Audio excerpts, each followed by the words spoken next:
ओम शांति। 13 मार्च 2026 के ईश्वरीय महावाक्य। पहले सुनते हैं मुरली के मुख्य पॉइंट्स।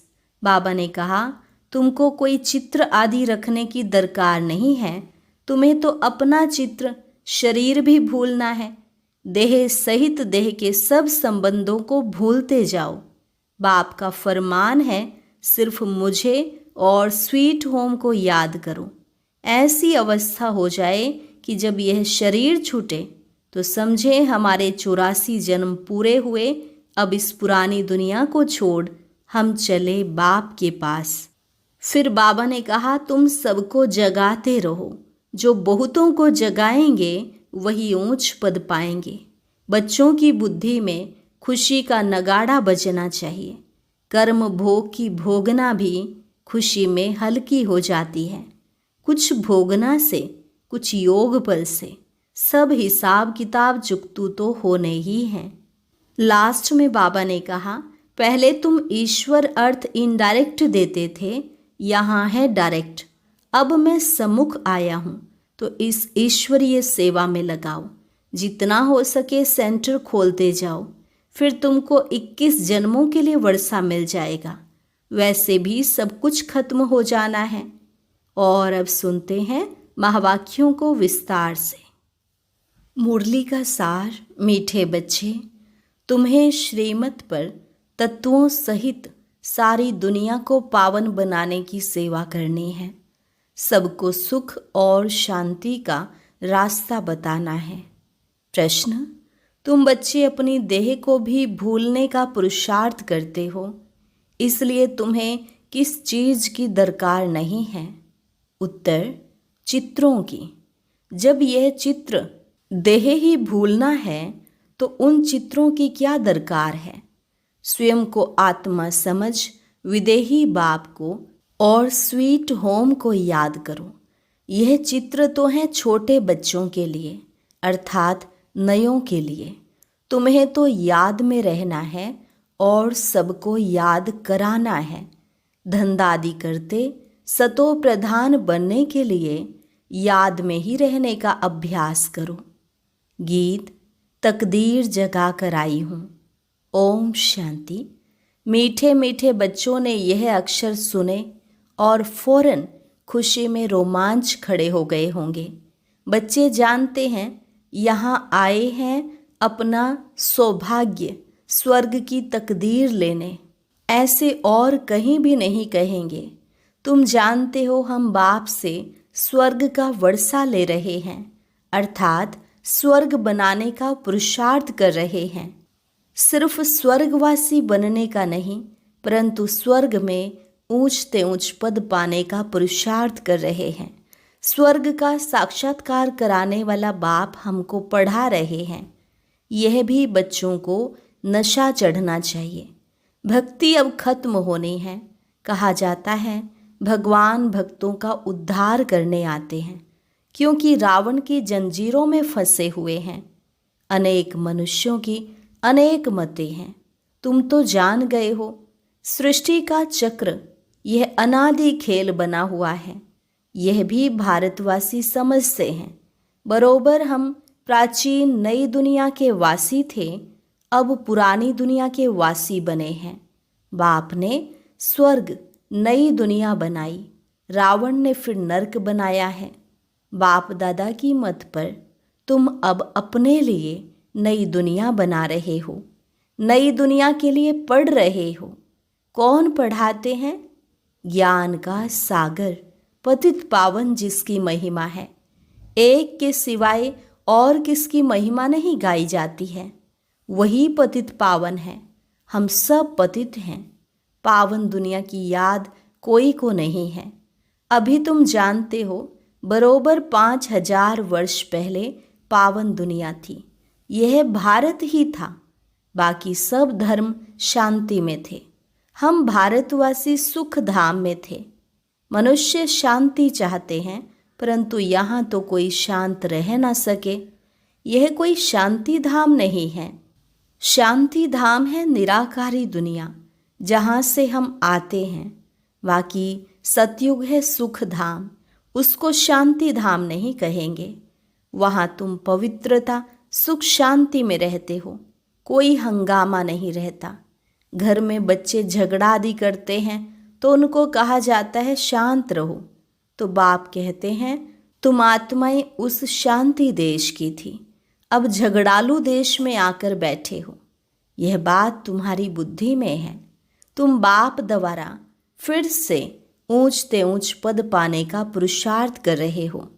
यह स्कूल कोई कम थोड़े ही है, गॉड फादर की यूनिवर्सिटी है। सारी दुनिया में यह बड़े ते बड़ी यूनिवर्सिटी है। इसमें सब बाप से शांति और सुख का वर्षा पाते हैं। सिवाय एक बाप के और कोई की महिमा नहीं है। ब्रह्मा की महिमा थोड़े ही है। बाप ही इस समय आकर वर्षा देते हैं, फिर तो सुख ही सुख है। सुख शांति देने वाला एक बाप है, उनकी ही महिमा है। सत्युग त्रेता में कोई की महिमा होती नहीं, वहाँ तो राजधानी चलती रहती है, तुम वर्षा पा लेते हो। बाकी सब शांति धाम में रहते हैं, महिमा कोई की नहीं। भल क्राइस्ट धर्म स्थापन करते हैं, सो तो करना ही है। धर्म स्थापन करते हैं, फिर भी नीचे उतरते जाते हैं। महिमा क्या हुई? महिमा सिर्फ एक की ही है, जिसको पतित पावन लिबरेटर कह बुलाते हैं। ऐसे तो नहीं उनको क्राइस्ट, बुद्ध आदि याद आता होगा। याद फिर भी एक को करते हैं, ओ गॉड फादर। सतयुग में तो किसकी महिमा होती नहीं। पीछे यह धर्म शुरू होता है तो बाप की महिमा गाते हैं और भक्ति शुरू होती है।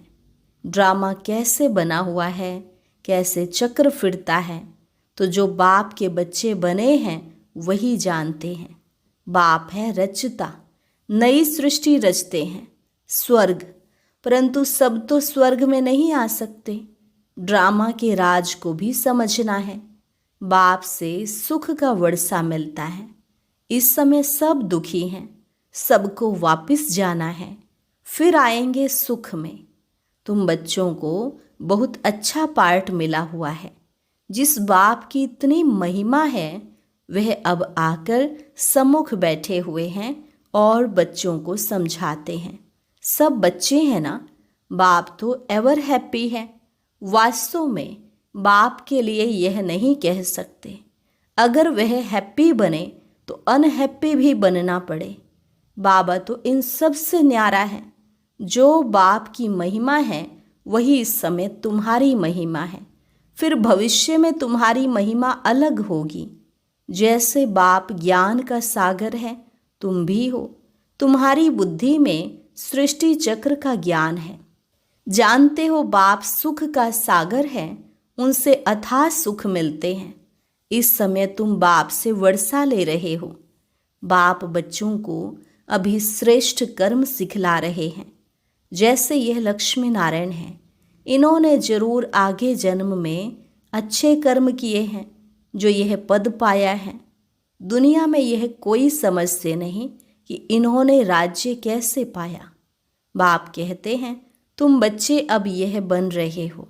तुम्हारी बुद्धि में यह आता है कि हम यह थे, फिर यह बनते हैं। बाप बैठ कर्म अकर्म विकर्म की गति समझाते हैं, जिससे हम यह बनते हैं। श्रीमत देते हैं, तो श्रीमत जाननी चाहिए ना। श्रीमत से सारी दुनिया तत्वों आदि सबको श्रेष्ठ बनाते हैं। सतयुग में सब श्रेष्ठ थे। वहाँ कुछ हंगामा व तूफान आदि होते नहीं, न जास्ती ठंडी न गर्मी, सदैव बाहरी मौसम रहता है। वहाँ तुम कितना सुखी रहते हो। वो लोग गाते भी हैं खुदा बहिस अथवा हेवन स्थापन करते हैं, तो उसमें ऊंच पद पाने का पुरुषार्थ करना चाहिए। हमेशा गाया जाता है फॉलो फादर मदर। बाप को याद करने से विकर्म विनाश होंगे और फिर फादर के साथ हम आत्माएं इकट्ठी जाएंगी। श्रीमत पर चलकर हरेक को रास्ता बताना है। बेहद का बाप है स्वर्ग का रचता। अब तो हेल है, जरूर हेल में हेवन का वर्षा दिया होगा। अब 84 जन्म पूरे होते हैं, फिर हमको पहला जन्म स्वर्ग में लेना है। तुम्हारी एम ऑब्जेक्ट सामने खड़ी है, यह बनने का है। हम सो लक्ष्मी नारायण बनते हैं। वास्तव में इन चित्रों की दरकार नहीं है। जो कच्चे हैं घड़ी घड़ी भूल जाते हैं, इसलिए चित्र रखे जाते हैं। कोई श्री कृष्ण का चित्र रखते हैं, श्री कृष्ण को देखने बिगर याद नहीं कर सकते। सबकी बुद्धि में चित्र तो रहता है, तुमको कोई चित्र लगाने की दरकार नहीं है।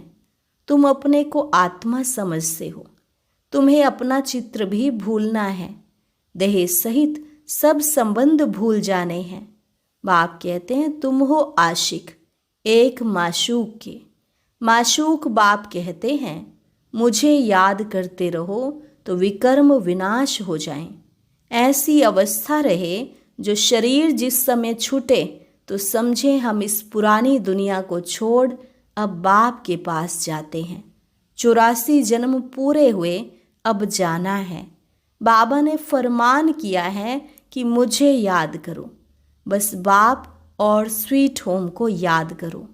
बुद्धि में है कि मैं आत्मा बिगर शरीर थी, फिर यहाँ पार्ट बजाने के लिए शरीर धारण किया है। पार्ट बजाते बजाते पतित बन पड़े हैं। यह शरीर तो है पुरानी जूती। आत्मा पवित्र हो रही है, शरीर पवित्र तो यहाँ मिल न सके। अब हम आत्मा जाएंगे वापस घर। पहले प्रिंस प्रिंसेस बनेंगे, फिर स्वयंवर बाद लक्ष्मी नारायण बनेंगे। मनुष्यों को यह पता नहीं है कि राधे कृष्ण कौन है। दोनों अलग अलग राजधानी के थे, फिर उन्हों का स्वयंवर होता है। तुम बच्चों ने ध्यान में स्वयंवर देखा है। शुरू में बहुत साक्षात्कार होते थे, क्योंकि पाकिस्तान में तुमको खुशी में रखने के लिए यह सब पाठ चलते थे। पिछाड़ी में तो है ही मारा मारी, अर्थक्वेक आदि बहुत होंगी। तुमको साक्षात्कार होते रहेंगे। हर एक को मालूम पड़ जाएगा कि हम कौन सा पद पाएंगे। फिर जो कम पढ़े हुए होंगे वह बहुत पछताएंगे। बाप कहेंगे तुम नहीं पढ़े, न औरों को पढ़ाया, न याद में रहते थे।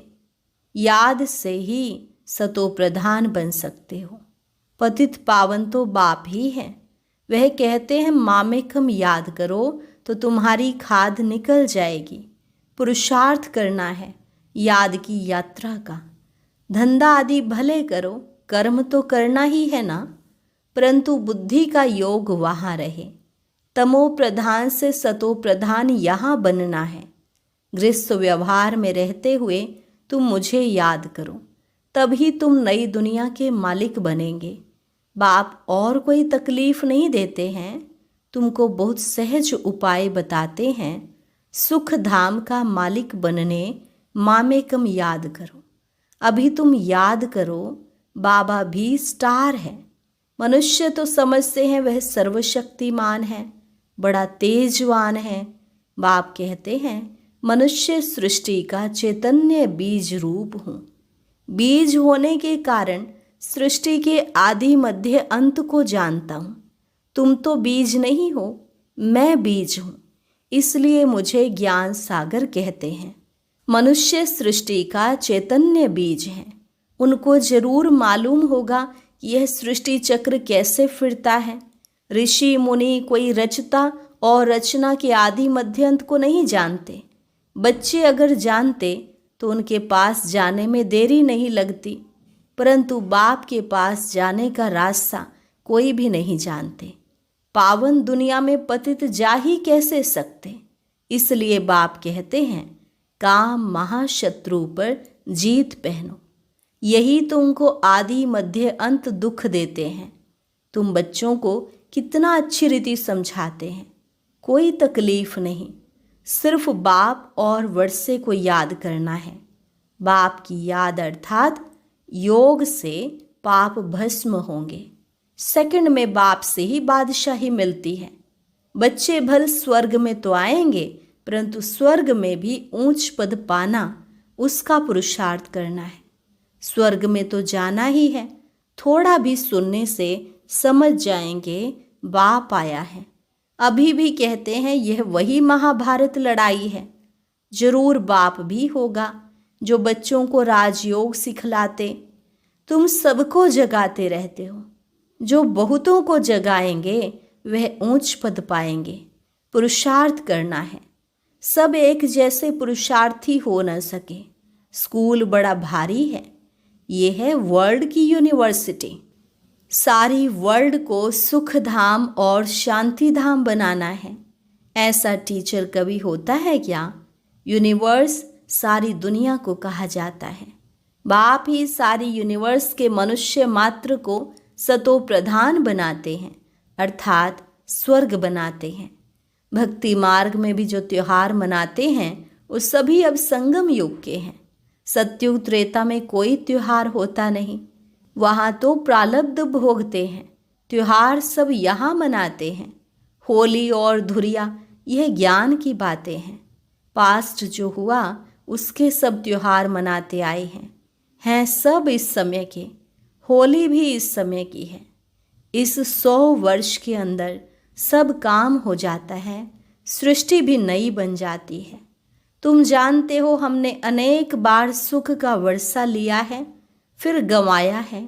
खुशी होती है कि हम फिर से बाप से वर्षा ले रहे हैं। औरों को भी रास्ता बताना है। ड्रामानुसार स्वर्ग की स्थापना होनी है जरूर। जैसे दिन के बाद रात, रात के बाद दिन होता है, वैसे कलयुग के बाद जरूर सतयुग होना है। मीठे मीठे बच्चों की बुद्धि में खुशी का नगाड़ा बजना चाहिए। अब समय पूरा होता है। हम जाते हैं शांति धाम। यह अंतिम जन्म है। कर्म भोग की भोगना भी खुशी में हल्की हो जाती है। कुछ भोगना से, कुछ योग बल से हिसाब किताब चुकतू होना है। बाप बच्चों को धैर्य देते हैं। तुम्हारे सदा सुख के दिन आ रहे हैं। धंधा आदि भी करना है। शरीर निर्वाह अर्थ पैसे तो चाहिए ना। बाबा ने समझाया है, धंधे वाले लोग धर्माऊ निकालते हैं। समझते हैं जास्ती धन इकट्ठा होगा तो बहुत दान करेंगे। यहाँ भी बाप समझाते हैं, कोई 2 पैसा भी देते हैं तो उनको रिटर्न में 21 जन्मों के लिए बहुत मिल जाता है। आगे जो तुम दान पुण्य करते थे उसका रिटर्न दूसरे जन्म में मिलता था। अब तो 21 जन्मों के लिए एवजा मिलता है। आगे साधु संत आदि को देते थे। अब तो तुम जानते हो ये सब खत्म हो जाना है।